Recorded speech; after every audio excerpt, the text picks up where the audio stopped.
सियाबोल।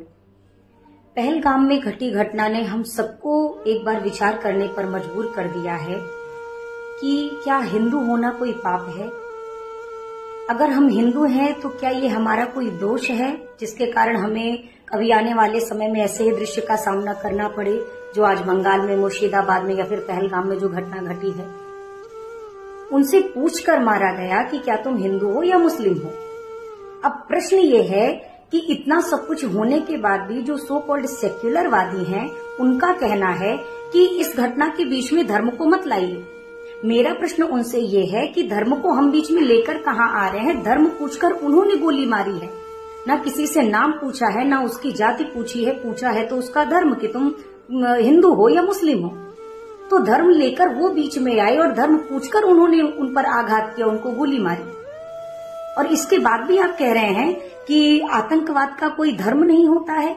बिल्कुल, मैं भी आपकी बात से सहमत हूं कि आतंकवाद का कोई धर्म नहीं होता, पर हाँ, आतंकवाद का एक मजहब जरूर होता है। इस बात को अब आपको स्वीकार करना पड़ेगा। इस घटना ने इस बात को प्रत्यक्ष प्रमाणित किया है और जो भी लोग इस घटना को सपोर्ट कर रहे हैं वो भी उन आतंकवादियों से कम दोषी नहीं है। किसी के वस्त्र उतार कर देखे गए, किसी से कलमा पढ़ने को कहा गया और वो नहीं साबित हुए, उनके उस चीजों पर खरे नहीं उतरे तो सीधा गोली मार दी। किसी की 3 साल के बच्चे के ऊपर से किसी के पिता का साया उठ गया। किसी की 7 दिन के अंदर जो शादी हुई थी उन्होंने अपने पति को खो दिया।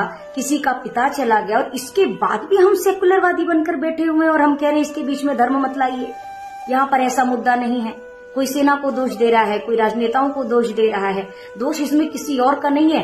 लोग कह रहे हैं कि पाकिस्तान से इसलिए डरो, उसके पास परमाणु है। मुझे लगता है उससे ज्यादा खतरा ये भारत में ही पल रहे भारत के सेक्युलरवादी कीटाणु भारत के लिए खतरा है और कोई खतरा नहीं है इस भारत भूमि के लिए।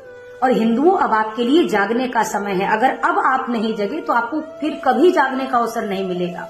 जब तक आप अपने जीवन में एक हाथ में माला और एक हाथ में भाला का विधान नहीं रखेंगे, ना खुद का रक्षण कर पाएंगे, ना अपने परिवार का रक्षण कर पाएंगे। और भागेंगे तो कहां तक भागेंगे? कश्मीर से भी भागे ही थे, बंगाल से, मुर्शिदाबाद से आप भाग ही रहे हैं। अभी पहलगाम की घटना, कहां तक भागेंगे? आज लोग बोलने में डर रहे हैं। हम कैसे नाम ले दें? हम तो सेक्युलरवादी हैं, हम नहीं बोल सकते हिंदू मुस्लिम। वो पूछकर गोली मारे तो ठीक है, हम नहीं कह सकते, हम धर्म को नहीं ला सकते। अरे, उनसे तो पूछा भी गया कि वो हिंदू है कि नहीं है। कोई वैष्णव है, कोई संत है, कोई सनातनी है जिसके माथे पर तिलक हो, जिसके गले में कंठी हो, उससे तो पूछा भी नहीं जाएगा क्योंकि उसका वेश ही परिभाषित कर देगा कि वो कौन है।